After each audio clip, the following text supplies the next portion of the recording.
Welcome to another RES Wave SNX synthetics update. So basically, I just wanted to make this video now to highlight a few things that found out last night, probably a couple of hours after I released my previous update. Just having a close look at these patterns, I sort of discovered a few things, and one of them goes back to the larger picture, right? And I believe the sort of scenario that's going on here is that we have a one pattern here, be it a choppy first wave, followed by an A and a B, right? So this explains why we have interlapping, like overlapping waves here. Because if that was wave five, you know, uh, well, for starters, this would be stronger for wave three, and wave five would be shorter, weaker, right? And obviously, wave three can't be the shortest, but that's the point I'm trying to make here. Is the reason why this move happened was because it would classify as a C wave, which means it would basically have ended where it did, right? Because that means that it's not something that will continue higher. It means that that's just part of a corrective process that we're seeing, and now we should expect a wave D down. Okay, so that fits in line with my idea yesterday that we should be looking for bearish alternatives. And so I just want to talk about those waves because I was also looking into those waves as well. So the first move down has to be considered a wave A, so a five wave move, in order for this idea to even begin to basically start off. Anyway, so this here, I believe, is incorrect, this count. Um, and the reason for that is because I didn't update it. So A wave, I believe, is up here, right? So basically, if I have to say it like this, the first, so you had A, B, C, D, and E. Okay, so that is what made the um, the B wave of the move up. Okay, sorry. Let me just try and highlight this for you now. We had A, we had B, and we had C, and that made up the wave A. Okay, so and I started to notice this overnight because I can actually look at the patterns whilst I'm sleeping. I have something next to my computer there. Sorry, next to my bed that I can look at. Anyway, so the point is that if this is a first five wave move down for wave A, which to me would have been choppy due to the strength of the first move and the anticipation of higher prices, um, this time round, I don't think it's going to be as choppy. I think it's probably going to be a bit sharper, right? So this whole move being an A wave, well, I thought, where's the rest of it, right? And this is where it gets interesting. So I'm just going to take off these moving averages. So if you look closely at the patterns that happened over the last, say, for example, 10 hours, right?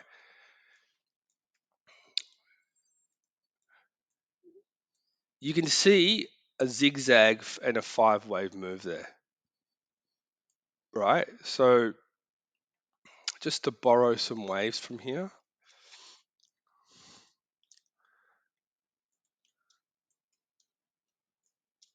Oops. Right. So we had the biggest, when the largest wave is A, the rest of the waves, they tend to be smaller, especially when things start to not make sense, or you start to see things just suddenly uh, go down very sharply, as you could put it.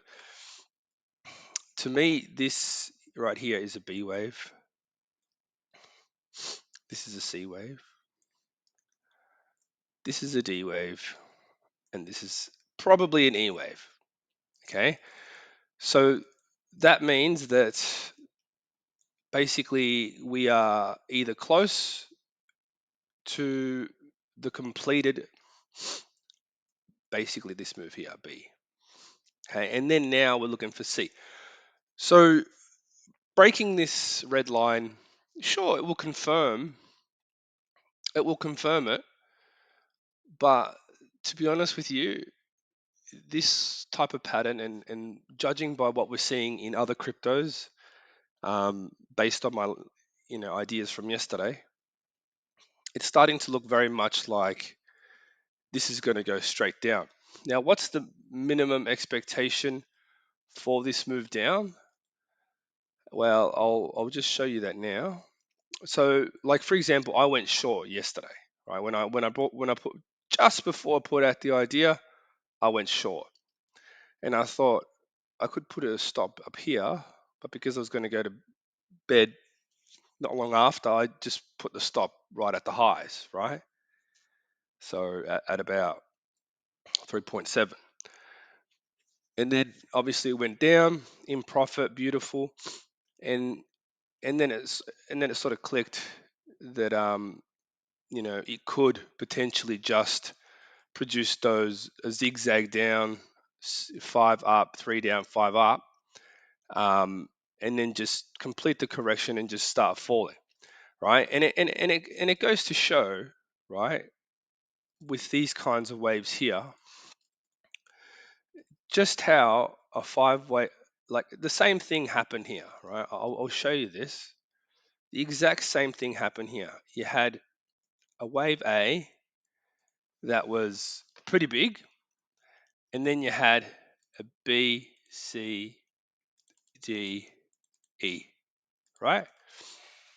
So you can see how those waves just terminated the move super quick, and then the whole thing continued, right? So you're going to get these situations. This is why wave identification is so complex. It's because the fractal nature of these patterns doesn't just mean that you have to know the essence of the pattern, but you also have to be open to the potential that some wave components are really small. And is it part of a larger wave component, right? So that's why, like, when people say nobody knows what's going to happen, it's because these wave components within the wave components can be different sizes. That's how I interpreted it, right? I don't believe that no one knows what's going to happen indefinitely. Otherwise, no one would make money, especially not just based off support and resistance, because indicators and oscillators are just garbage, right? Indicators in general, yeah, whatever, good on you. If you can use them, go for your life. But for me, I had to look at it in a way that it made sense, right? A repeatable process that you can read. You can feel sane thinking that okay, yeah, maybe I got this wrong, but now I think it could be this. So that means that the reason why this was so choppy is because you got um, sort of like a leading one pattern, and then a two and a three and a four and a five. You see, so it was like an ending pattern, right? And then the B C D E. Look at how quickly that's finishing up. So so now, if this is a complete five wave move, which by the way, this is really small, right? It's really small, and choppy, right? It's small and choppy, but I don't know. I can see a three wave move there. I just thicken this up.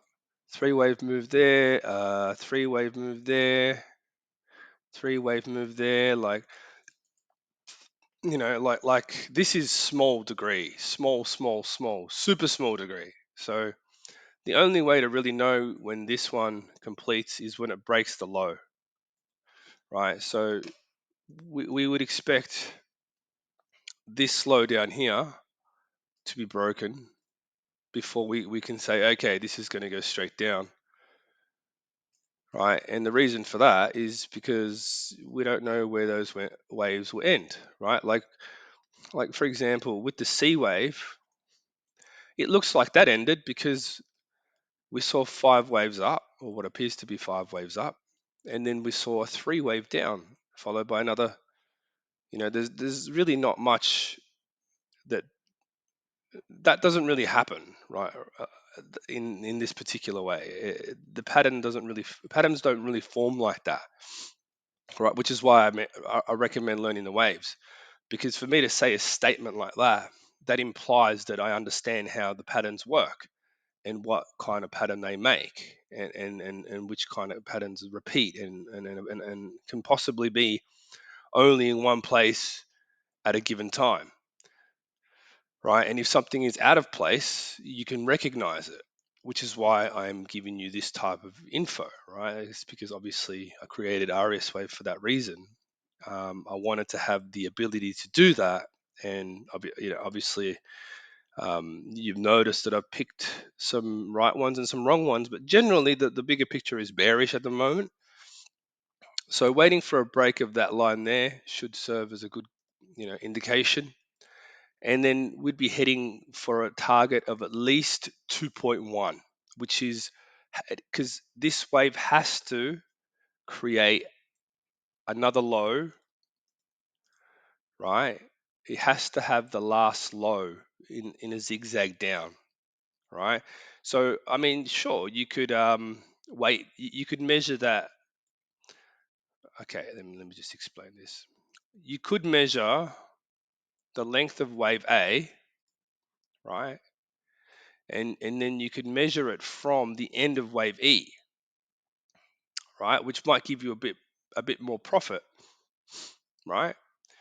Um, but what I'm trying to say is that if you're just gonna whack this trade on, or you did whack this trade on and you just want to leave it, well, you can just take profit automatically at that low, right?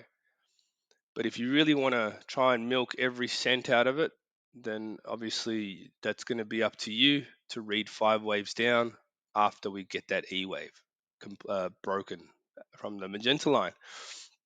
Anyway, that's what I wanted to tell you today. So once we hit that into that D wave, we can expect another bounce for wave E, right? Very similar to what I've been saying in Bitcoin. Um, yeah, so look, let's just wait for the next update. This one's gone for a bit over time. So hopefully you've enjoyed this update, and I'll catch you in the next one.